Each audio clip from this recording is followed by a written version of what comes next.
میلاد کا موسم ہو اور ہمارے گھر کی چھت پر چراغاں ہوا ہو لیکن ہماری گلی کے اندر لوگ بھوکے سو رہے ہوں تو کیا آمنہ کا لال راضی ہوگا؟ ایسا کرے اپنے رشتہ داروں اور اپنے اہل محلہ کے غرباء کی فہرست بنائیں، تو میلاد کا تحفہ ان کے لیے تیار کریں، ان کی ضرورت کے مطابق دالیں لے لیں، آٹا لے لیں، چاول لے لیں اور کچھ چیزیں لے لیں، بچوں کی چوڑیاں لے لیں، کپڑے لے لیں اور اس شاپر میں ڈالیں اور ساتھ عید میلاد النبی مبارک لکھیں اور رات کی تاریکی میں ان کے گھر دے آئیں۔ میلاد والا رسول بڑا ہی خوش ہوگا۔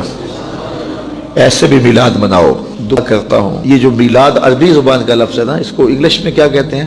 Birth day. اردو میں یوم پیدائش کہہ لیتے ہیں اور انگلش میں برتھ ڈے کہتے ہیں۔ تو کسی کی برتھ ڈے پہ جب آپ جاتے ہیں تو تحفہ لے کے جاتے ہیں یا خالی ہاتھ ہی جاتے ہیں؟ ہمیشہ تحفہ لے کے جاتے ہیں، اور تحفہ کون سا لے کے جاتے ہیں؟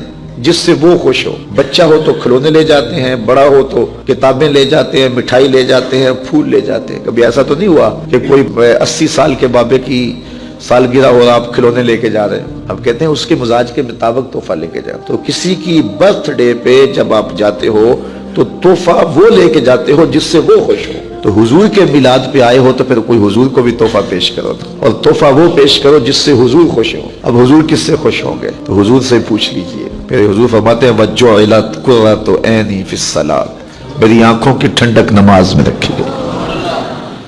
اگر محفل میلاد میں ہم عزم کر لیں کہ ہم نماز نہیں چھوڑیں گے، 5 گانا نماز شعار زندگی بنائیں گے، اپنے رشتہ داروں میں، اعزاء و اقرباء میں، اہل خانہ میں اس زور سے تبلیغ کریں گے کہ وہ نماز کے خوگر بن جائیں گے، تو آمنہ کے لال کتنے راضی ہوں گے۔ تو یہ تحفے پیش کرو حضور کی بارگاہ میں۔ باقی جلوسوں میں ضرور شامل ہوں لیکن آداب کی رعایت کے ساتھ، محافل میں ضرور جائے لیکن آداب کی رعایت کے ساتھ۔ لیکن جو باتیں میں